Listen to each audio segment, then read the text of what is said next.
Martell Hight will be a monster in all three phases for Vanderbilt.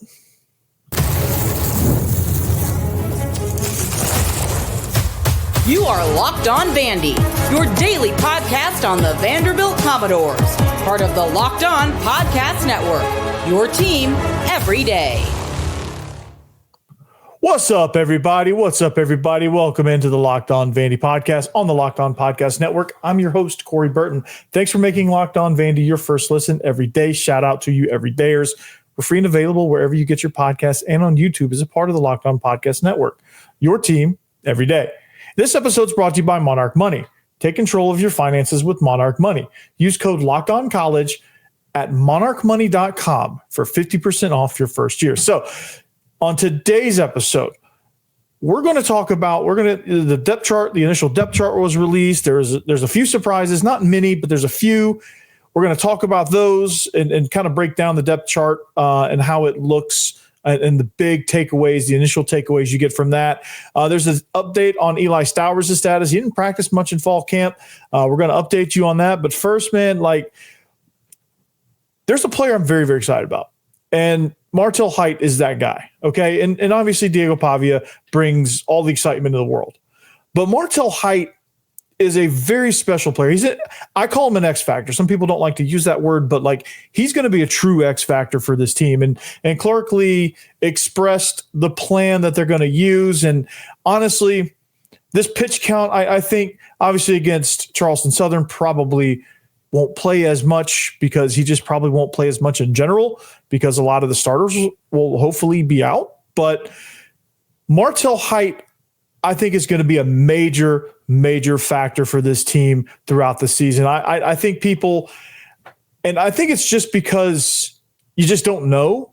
You just don't really know his impact. But if you've seen this dude return punts, if you've seen this dude play corner, this guy has a ton of athletic ability. And him as a receiver is scary good. And I think the impact that he can make stretching the field vertically is outstanding. The jolt of energy he brings to this offense with this playmaking ability, you get the ball to him in space, even on a screen, he can make something happen. Just think about the levels that he can raise this offense to. Just think about the trust that when it's 3rd and 6, right, and you're right around midfield, and you just need that first down to kind of get into plus territory to where the rocket launcher can launch a long field goal to at least get you some points.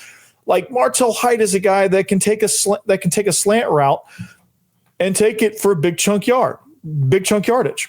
He's a guy that you can throw a fade to. He's going to go up and get it. He's a guy that you can run a reverse to. Him and Trey Richardson are very similar in that manner, and they are relieving each other a lot at that position. I think Martell Hight, he doesn't really have a position. He's just Weapon X or whatever you want to call him. But the guy, I think the impact can't be understated, because just think about, and I know Clark Lee said there's going to be a pitch count. They're going to try to limit him to about 80 snaps total, 85 snaps total. They're going to try to keep him around that number. But I guarantee you get locked in a battle in Columbia, South Carolina, and that dude's sitting at 85, you're not keeping him on the bench. That dude's going to play. And that dude's going to make a difference, right? And I think there's going to be a lot of times where you look at it and go, my God, this dude's special. He's going to catch some bubble screen, and a corner's going to break a block, and he's going to put a move on somebody and really make something happen.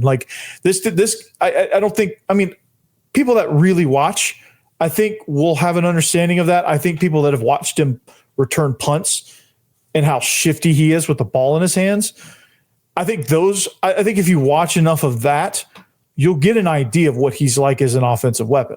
This guy can truly be.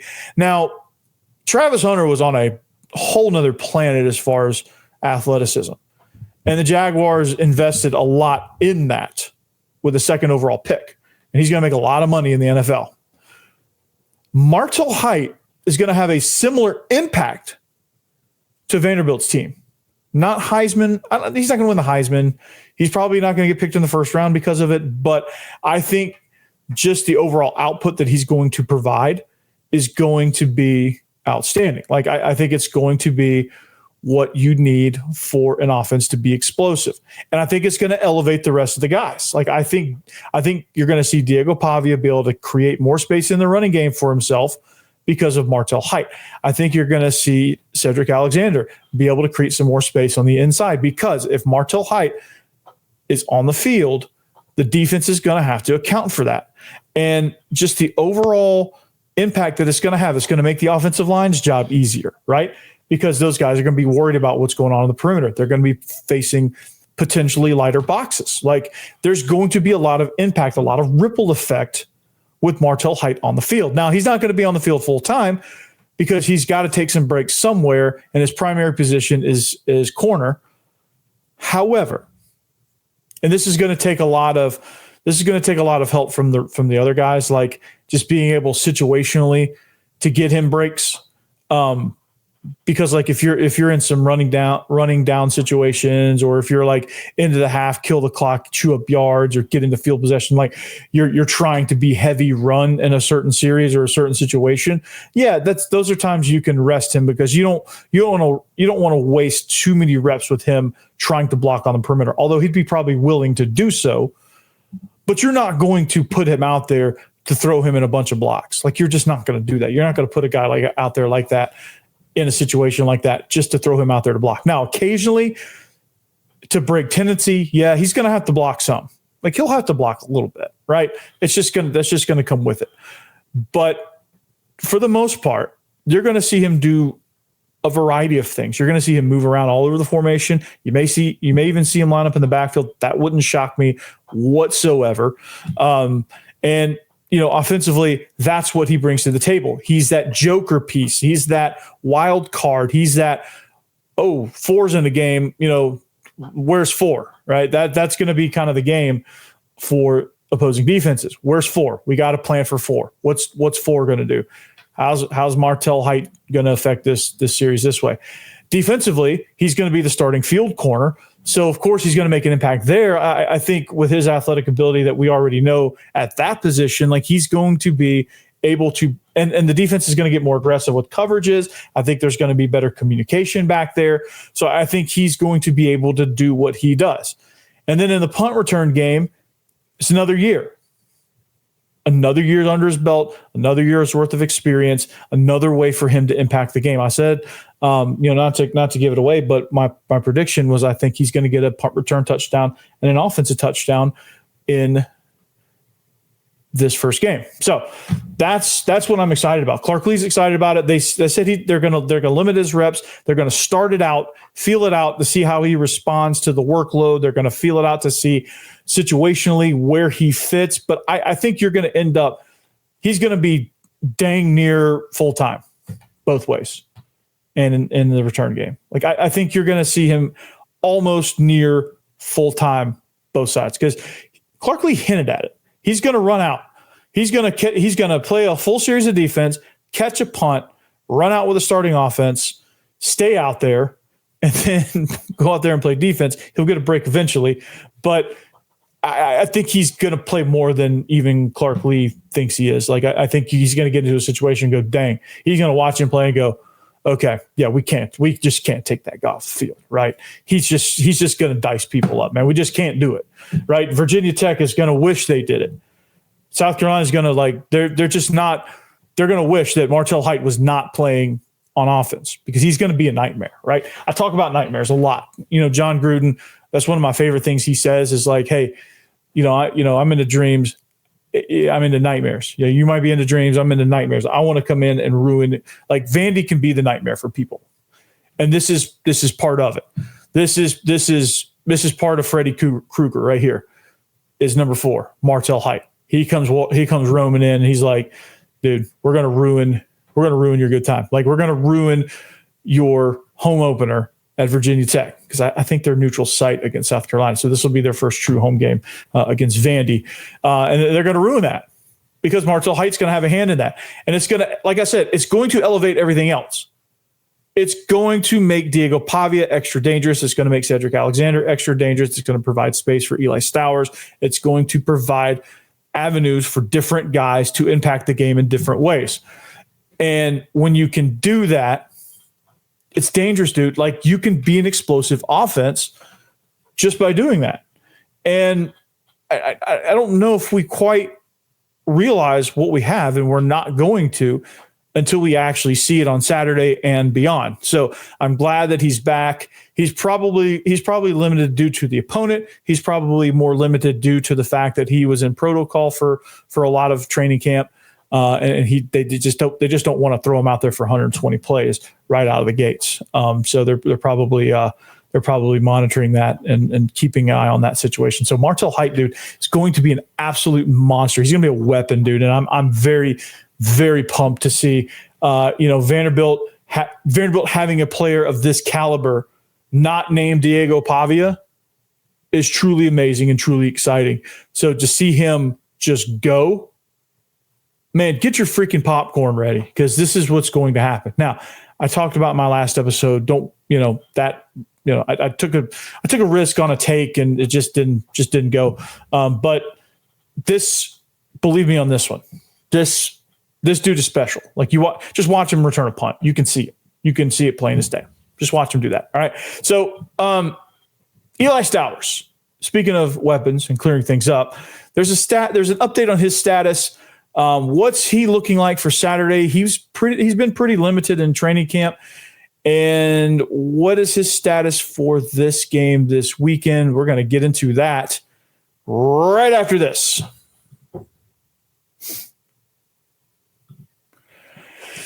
What this is Monarch Money. I want to talk to you about Monarch Money, because most people can't name all their financial accounts or even what they're worth, whether it's 401ks, properties, or investments. And when you don't have the full picture, you can end up leaving money on the table. That's why there's Monarch Money. It's an all-in-one personal finance tool that brings your entire financial life together in one clean, easy-to-use interface on your laptop or your phone. So Monarch is built for people with busy lives like me. If you put off organizing your finances, I'm a big time. I do that big time. Monarch is for you. Monarch does all the heavy lifting for you. You can link all your accounts in minutes, see clear data visuals, get smart categorization of your spending, and finally feel in control of your money without ever touching a spreadsheet, right? I can identify things in areas that I'm spending probably way too much money on, and some areas where I can probably squirrel away a few dollars here, a few dollars there. Like, I can get into that situation by using Monarch Money, right? And also when I'm talking with my partner, my wife, we can also have detailed discussions and clear picture of what, getting on the same page. That's always important in a marriage, right? So don't let financial opportunities slip through the cracks. Use code LOCKEDONCollege at monarchmoney.com in your browser for half off your first year. That's 50% off your first year at monarchmoney.com with code LOCKEDONCollege. Hey, did you guys celebrate the holiday? Because I did, and it's not FanDuel Futures Day, but it was a holiday for that. If you made your predictions, that is great. For just 24 hours, though, FanDuel gave you deals on NFL preseason predictions. So whether you're calling for your MVP or eyeing a long shot division winner, ready to crown your Super Bowl champ for Week 1, even before it kicks off, this is your moment, and you can still do that. But the specials probably aren't around. That was just a one-day holiday. But Josh Allen is a really good pick for MVP. Or there's a lot of Bills fans out there that would love to see that happen. They would probably jump through a few tables to make that happen. The preseason champ, or I'd say the champ at this moment, I'm going to say Eagles or Chiefs until somebody knocks them off. My dark horse is the Bills. Are they really a dark horse? I don't know, right? But you can also parlay your division winner dark horses, and you can also make a lot of college picks too. And I'll do that at the end of the week. I'll send you into the weekend with my FanDuel picks as well. So stay tuned for that too. That's going to be a fun segment. But visit the FanDuel app today and start planning your futures bets now, because Futures Day is one day and one day only. FanDuel, play your game.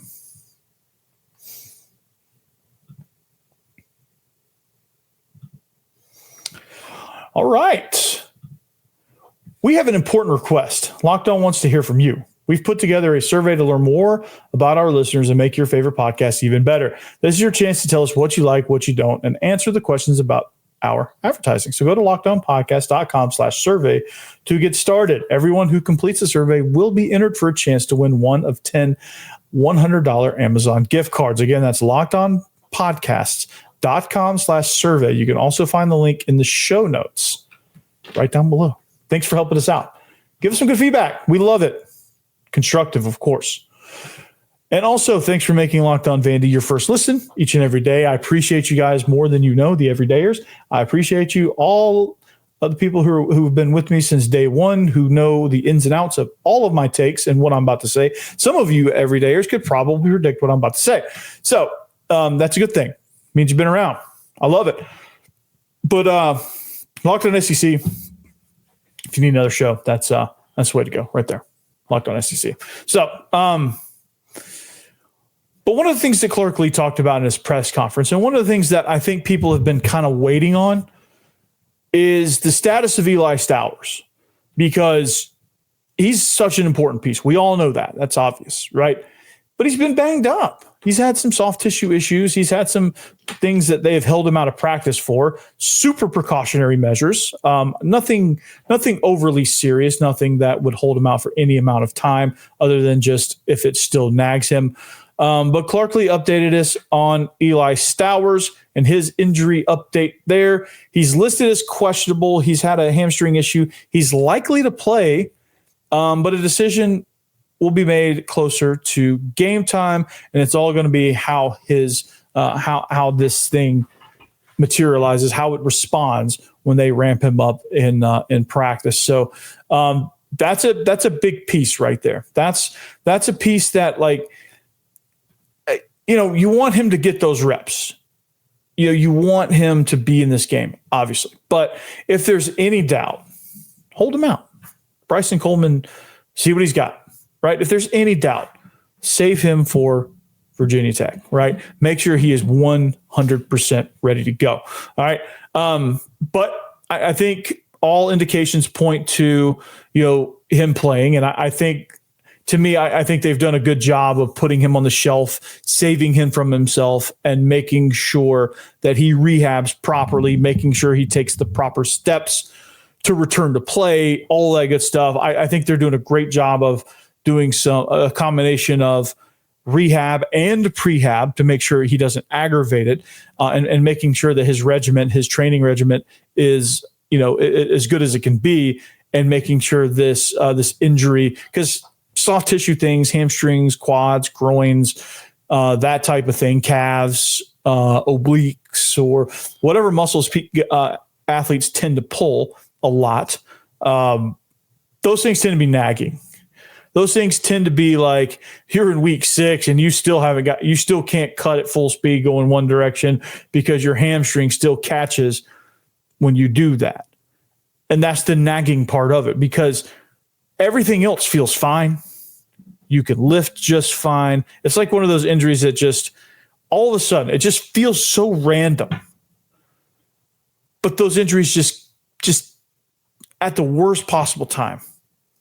You're in practice. You think you're fine. You went through lifts. You went through, you walked all on campus all day.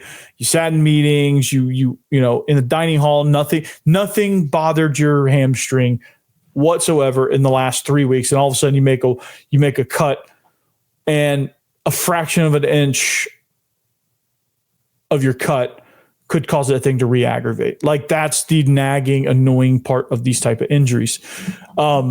So I think you have to be, with these things, you have to be intentional on how you recover. You have to be intentional on how you rehab and how you ramp up. So all of that's going to determine what his status actually is. Whether or not he can be, if he can't be full speed, they're probably not going to play. He's probably not going to play, or he might get to a point where he might give it a go, and the very first minor sign of trouble, out. Like, that could be the scenario too. Like, I wouldn't surprise me if he started, played 2, 3, 4 series, and that was it. They shut him down. And hopefully the offense scores enough points to where, it's 28-0 in the first quarter. You can shut down Eli Stowers. Like, that's my hope with that scenario. Like, that's kind of where I'm thinking. I'm thinking they're probably, out of necessity, they might want to play him just to get him those live reps. But I think there's going to be, I think there's a possibility of there being a scenario where, at the end of the first quarter, you're like, okay, Eli, you're good. Like you don't need to play. It's 28-0. We're gonna work these other guys, or we're gonna work some other stuff. Or like same with Diego Pavia, same with Cedric Alexander, same with Martell Hight, same with all the starters, right? You hope that you start to kind of pull the high maintenance guys. When I say high maintenance, like injuries, like the guys that have been out or missed any sort of time, like you want to pull those guys first, and then you just gradually start pulling guys here and there. And then after halftime, that's when you kind of start doing more wholesale stuff when you get the score at a nice, comfortable pace. So that's kind of what I'm looking for. And, with that and the injury status is, I think that's going to give us a clearer picture. We just don't know yet, because these things have a knack of not being reliable on being able to predict how it's going to react as you ramp up your pace.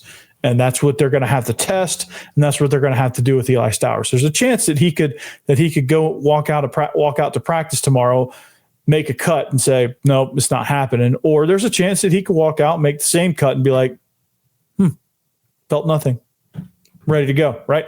There's those chances. And then Thursday, same thing. Friday, probably walk through. Probably not going to do much, but they'll probably test him a little bit. Saturday warm-ups will be the last kind of hurdle. If he can make it through warm-ups unscathed, then he'll be just fine for the game. He'll play whatever he plays based on how the team is doing. And, hopefully that's not a whole lot. Hopefully it's a scenario where it's like, okay, offense, defense does their job, takes care of business, gets out of the way. That's the hope, right? And that's kind of what you're dealing with. But anyway, the initial depth chart came out. It was released. Are there any surprises? There's a few. Most of it held up like we thought it would, but there's a couple surprises. There's a couple battles that wasn't sure how they were going to go. I'm not saying I'm surprised per se, just, maybe not exactly how I expected it to go. We'll talk about that next.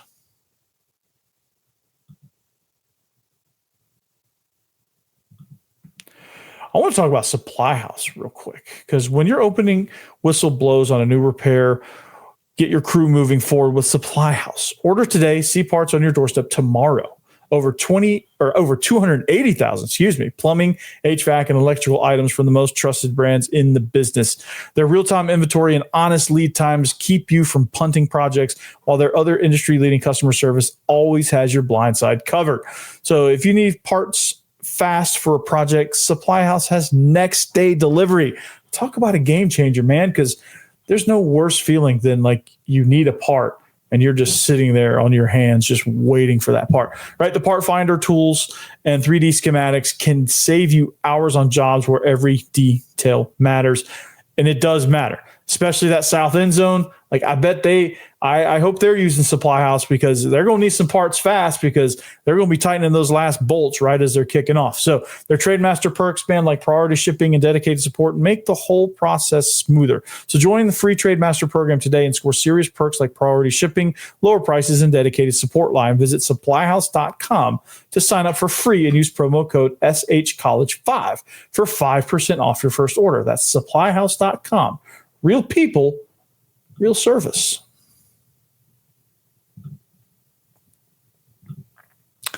All right, thanks for making Locked On Vandy your first listen. We are wrapping up the show here.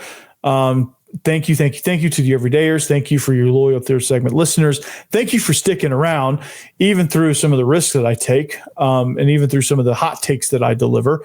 There are some good ones in there. Most of them are good, and I hope you enjoy the show, and I hope you guys pass the word along. But I talked about Martell Hight today. As a three-phase player, excited about him. He's listed technically as number 2 on the wide receiver depth chart. Eli Stowers, he's probably a game-time decision, listed as questionable, likely to play, but not quite good enough right now to be listed as probable or off the injury updates. And then he's not doubtful, so that's good news, right? But the initial depth chart was released.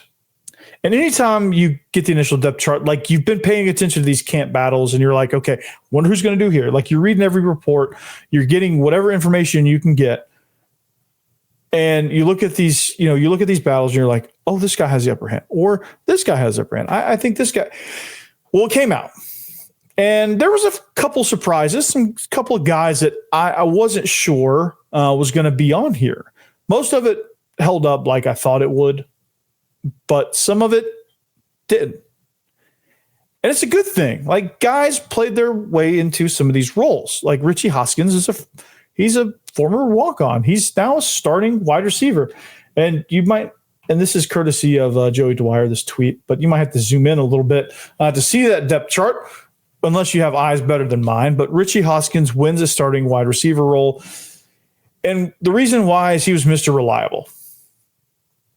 No ifs, ands, or buts. He was Mr. Reliable in camp. He made all the tough contested catches. He was just there in these live periods, in these one-on-ones. The very first clip from the very first day was Richie Hoskins going up on and mossing somebody. Like, the writing was on the wall. I didn't know, because I just wasn't sure what the other guys were doing at that point. But like, that should have been our first clues when we saw that clip of Richie Hoskins going up and mossing somebody.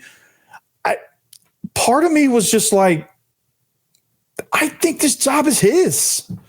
Part of me was like, I think we're going to see Richie Hoskins be a starting wide receiver. And, with the desire to be a more vertically present team, you don't know just how much of a vertical threat he was, but like, Joseph McVay's not healthy enough, and he's a guy that I've said that I predicted in the wintertime that he would be the starter because of his vertical threat ability and be the on-ball starting outside receiver, but he just hasn't been healthy, and he just hasn't been able to be there. His best ability is availability, and he hasn't had that. So as he gets healthy, maybe he plays more of a role. I don't know how this all shakes out in a long stretch of the season. But Tristan Brown is listed behind Hoskins in that spot, who I think Tristan Brown is just still a little too raw for that position. It's still a little too raw to overtake Richie Hoskins. I think Richie Hoskins did things technically sound. I think he's just, like I said, Mr. Reliable. He's just a guy that's going to make those catches. And he's going to be the guy that's going to take a dig route, make it get obliterated, and hang on to it for a first down. Like, I think he's going to be that guy. I think he's going to be the guy that's going to run a comeback towards the front pylon, and he's going to win that ball.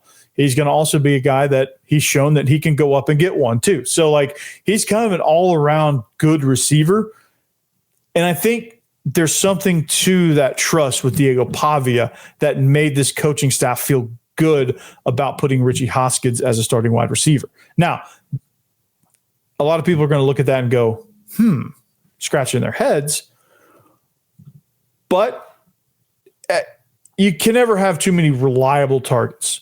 Like, in a world where you're just looking for somebody to be there and to be reliable and to just make plays, like Richie Hoskins has been that guy all camp long.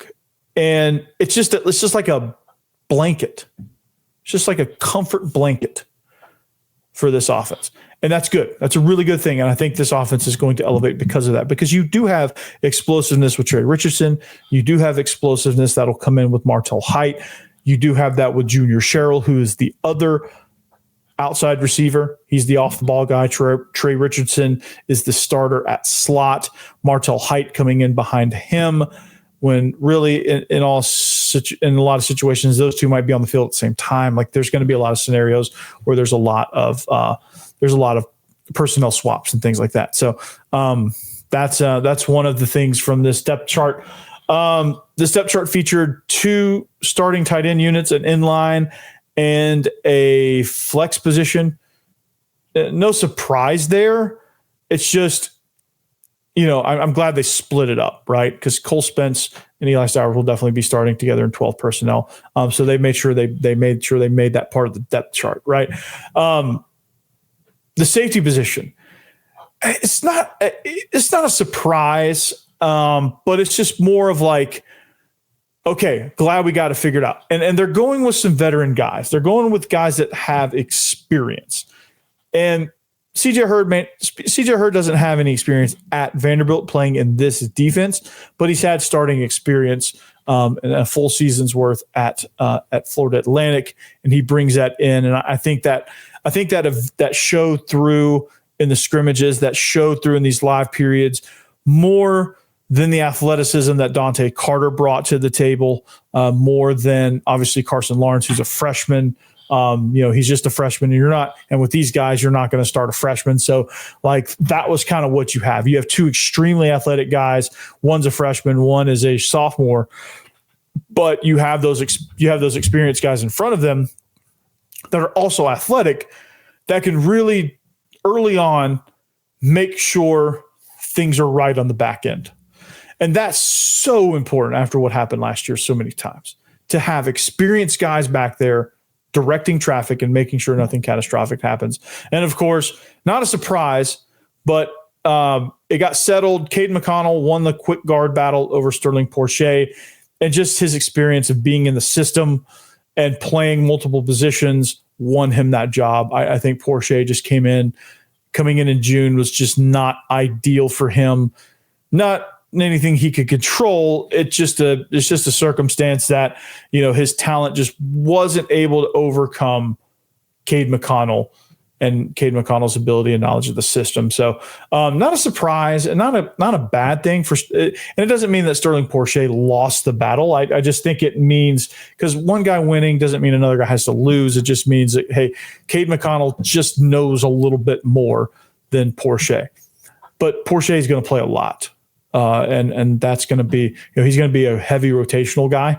But Cade McConnell is going to find a natural home on the inside. I think sometimes they had to put him at tackle last year, and he just looked kind of like a fish out of water. He has a tackle build, but I think his playing style and his strengths are more of that of a guard. And so I think he's going to find a good home at guard on the inside. So that's the depth chart. If you want to look at it, it's posted online everywhere. Just kind of give your thoughts overall on the show. Martell Hight's going to be a weapon. Eli Stowers is going to play, probably not much, hopefully not much. Hopefully you don't need him that much. And then just get ready for Virginia Tech next week. But this week, take care of business and have fun, fly around. But we're just gonna press on the rest of the week. We're gonna deep dive into Charleston Southern, and then we're also going to wrap this game plan up, make some predictions, get some picks, get you on into the weekend, and probably the live show after the game, and we'll go that way. We'll take that route, and we'll see you back here next time. Locked On Vandy. Like, subscribe. Peace.